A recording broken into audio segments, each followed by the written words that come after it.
नाज मीडिया उर्दू में आपका खैर मकदम है। इस वीडियो को पेश करने में ताउन किया है यूनाइटेड हॉस्पिटल सपना मल्टीप्लेक्स के करीब गंपा रोड बेदर, healing tree hospital multi super speciality बेदर, अहमद टूरिस्ट एंड ट्रैवल्स हज और उम्रा सर्विसेज। आपकी खिदमत हमारे नज़र में किसी इबादत से कम नहीं, आपका एतमाद ही हमारी कामयाबी है। बेदर जिला के पुलिस सुपरिंटेंडेंट चनाबासोना ने कहा कि बेदर जिला की पुलिस ने बेदर जिला के मुख्तलिफ थानों में 5 अलग अलग मुकदमात का सुराग लगाने और 4 मुल्जिमान को गिरफ्तार करने में कामयाबी हासिल की। वो बेदर district superintendent of police office में बुलाई गई एक प्रेस कॉन्फ्रेंस से खिताब कर रहे थे। पुलिस ने कार्रवाई करते हुए 4 चोरों को गिरफ्तार कर लिया। गिरफ्तार अफराद से 7 लाख कीमती सामान जब्त कर लिया। गिरफ्तार अफराद के कब्जे से 10 बैंक, एक कार और चांदी के जेवरात समेत मुतअद्दिद अशिया जब्त की गई। मालूम हुआ है कि गिरफ्तार तमाम अफराद मुख्तलिफ मुकदमात में मतलूब थे। शहर में बढ़ती हुई चोरी की वारदातों को रोकने के लिए पुलिस कई रोज से गिरफ्तार मुल्जिमान पर नजर रखे हुए थे। एक मुल्जिम से एक कार और 4 मोटरसाइकिलें जब्त कर ली गई। दूसरे से 6 बाइक कब्जे में ले ली गई। एक चोर से 18 तोला चांदी के जेवरात और 2 टेलरिंग मशीन बरामद कर लिए गए। न्यू टाउन पुलिस ने एसपी चना बसवाना की रहनुमाई में ऑपरेशन किया। बेदर सुपरिंटेंडेंट ऑफ पुलिस ने कहा कि वो इन तमाम सरगर्मियों में शामिल पुलिस एहलकारों में तौसीफी असनाद और इनामात तकसीम करेंगे। इस मौके पर additional superintendent of police Mahesh Mehanwar, Bidar Dehi police station के inspector Mallikarjun Venkatesh K, inspector of police new city police station Itnur, PSI Taslim, Nagendra, Kiran, ASI Shivraj समेत दीगर पुलिस अफसरान और अहलकार मौजूद थे।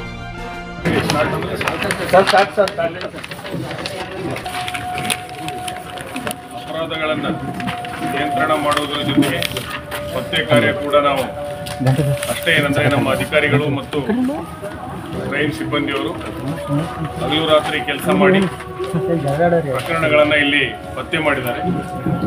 ಅದರಲ್ಲಿ ಮುಖ್ಯವಾಗಿ ಬೀದರ್ ಸಬ್ ಡಿವಿಷನ್ನ ನ್ಯೂ ಟೌನ್ ಪೊಲೀಸ್ ಸ್ಟೇಷನ್ನು ಮತ್ತು ಮಾರ್ಕೆಟ್ ಪೊಲೀಸ್ ಸ್ಟೇಷನ್ನು ಹಾಗೂ ಗ್ರಾಮೀಣ ಪೊಲೀಸ್ ಸ್ಟೇಷನ್, ಈ 3 ಪೊಲೀಸ್ ಸ್ಟೇಷನ್ನ ಅಧಿಕಾರಿ ಮತ್ತು ಕ್ರೈಮ್ ಸಿಬ್ಬಂದಿಯವರು ಕೆಲಸ ಮಾಡಿದ್ದಾರೆ।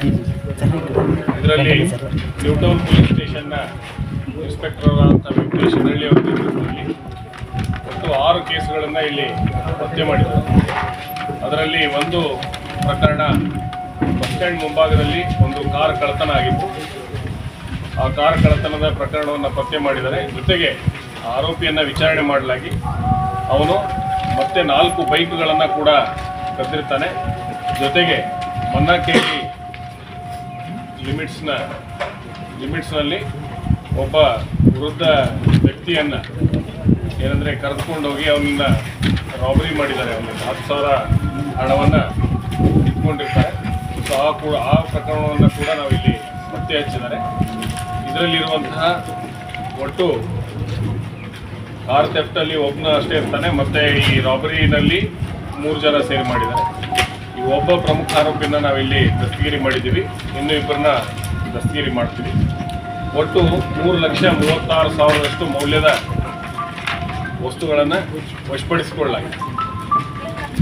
ಜೊತೆಗೆ ಮಾರ್ಕೆಟ್ ಪೊಲೀಸ್ ಠಾಣೆಯಲ್ಲಿ ಇನ್ಸ್ಪೆಕ್ಟರ್ ಪುಲ್ಲಯ್ಯ ರಾಠೋಡ್ ಮತ್ತು ಅವರು ಸಬ್ ಇನ್ಸ್ಪೆಕ್ಟರ್ ಹಾಗೂ ಕ್ರೈಮ್ ಸಿಬ್ಬಂದಿಯವರ ನೇತೃತ್ವದಲ್ಲಿ ಒಬ್ಬ ಆರೋಪಿಯನ್ನು ದಸ್ತಗಿರಿ ಮಾಡಿ ಅವನಿಂದ 6 ಬೈಕ್ ಕಳ್ಳತನದ ಪ್ರಕರಣಗಳನ್ನು ಪತ್ತೆ ಮಾಡಿದ್ದಾರೆ।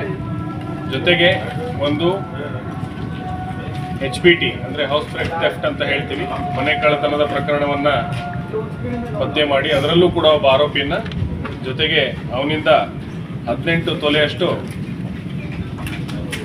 ಬೆಳ್ಳಿಯ ಆಭರಣಗಳು, 2 ಟೇಲರಿಂಗ್ ಮಷಿನ್ಗಳನ್ನು, ಒಟ್ಟು 44,000 ಮೌಲ್ಯದ ವಸ್ತುಗಳನ್ನು ವಶಪಡಿಸಿಕೊಂಡಿದ್ದಾರೆ। ಇನ್ನು ಗ್ರಾಮೀಣ ಪೊಲೀಸ್ ಠಾಣೆ, ಬೀದರ್ ಗ್ರಾಮೀಣ ಪೊಲೀಸ್ ಠಾಣೆಯ ಇನ್ಸ್ಪೆಕ್ಟರ್ ಆದಂಥ ಯಾತ್ನೂರ್ ಅವರ ಟೀಮ್ ಏನಿದೆ ಅವರು ಕೂಡ ಏನಂದರೆ ಒಂದು ಬೀದರ್ ಉತ್ಸವದ ಸಂದರ್ಭದಲ್ಲಿ ಆದಂಥ ಡಕಾಯಿತಿ ಪ್ರಕರಣವನ್ನು ಪತ್ತೆ ಮಾಡಿದ್ದಾರೆ। ಅದರಲ್ಲಿ ಈಗಾಗಲೇ ಡಕಾಯಿತಿ ಮಾಡಿರೋರು ಒಂದು ಕಾರನ್ನು ನ್ಯೂ ಟೌನ್ ಪೊಲೀಸ್ ಠಾಣೆಯಲ್ಲಿ ಕಳ್ಳತನ ಮಾಡಿಕೊಂಡು ಡಕಾಯಿತಿ ಮಾಡಿಕೊಂಡು ಏನಂದರೆ ಹೋಗಿದ್ದು. ಕಾರು ಮುಂದೆ ಮಹಾರಾಷ್ಟ್ರದ ಗಡಿ ಭಾಗದಲ್ಲಿ ಸಿಕ್ಕಿತ್ತು. ಆವಾಗ ಆ ಕಾರ್ ಅಷ್ಟೇ ಸಿಕ್ಕಿತ್ತು. ಬಟ್ ಈ ಪ್ರಕರಣ ಏನಂದರೆ ಪತ್ತೆ ಆಗಿರಲಿಲ್ಲ. ಅದನ್ನು ಭಾಳಷ್ಟು ಏನಂದರೆ ಮುತುವರ್ಜಿ ವಹಿಸಿ ಈ ಪ್ರಕರಣವನ್ನು ಪತ್ತೆ ಮಾಡಿದ್ದಾರೆ. ಅದರಲ್ಲಿ ಸದ್ಯಕ್ಕೆ ಒಬ್ಬ ವ್ಯಕ್ತಿಯನ್ನು ಅರೆಸ್ಟ್ ಮಾಡಿದ್ದಾರೆ. ಇನ್ನೂ 6 ಜನ ಆರೋಪಿಗಳನ್ನು ಕೂಡಲೇ ಏನಂದರೆ ಬಂಧಿಸ್ತೀವಿ. ಜೊತೆಗೆ ಅವರಿಂದ ಒಟ್ಟು 95,000 ಕಿಮ್ಮತ್ತಿನ ಗೋಲ್ಡ್ ಮತ್ತು ಸಿಲ್ವರ್ ಆರ್ನಮೆಂಟ್ಸ್ನ ರಿಕವರಿ ಮಾಡಲಾಗಿದೆ. ಸೊ ಈ ಒಂದು 3 ಠಾಣೆಯ ಅಧಿಕಾರಿ ಮತ್ತು ಸಿಬ್ಬಂದಿಯವರು ಮಾಡಿರುವಂಥ ಉತ್ತಮ ಕೆಲಸಕ್ಕಾಗಿ ಅವರಿಗೆ ಪ್ರಶಂಸನೀಯ ಪತ್ರ ಮತ್ತು ಬಹುಮಾನವನ್ನು ಕೂಡ ನಾನಿಲ್ಲಿ ಘೋಷಿಸ್ತಾ ಇದ್ದೇನೆ. ಧನ್ಯವಾದ. ಒಟ್ಟಾರೆ ಪ್ರಕರಣದ ಮೌಲ್ಯ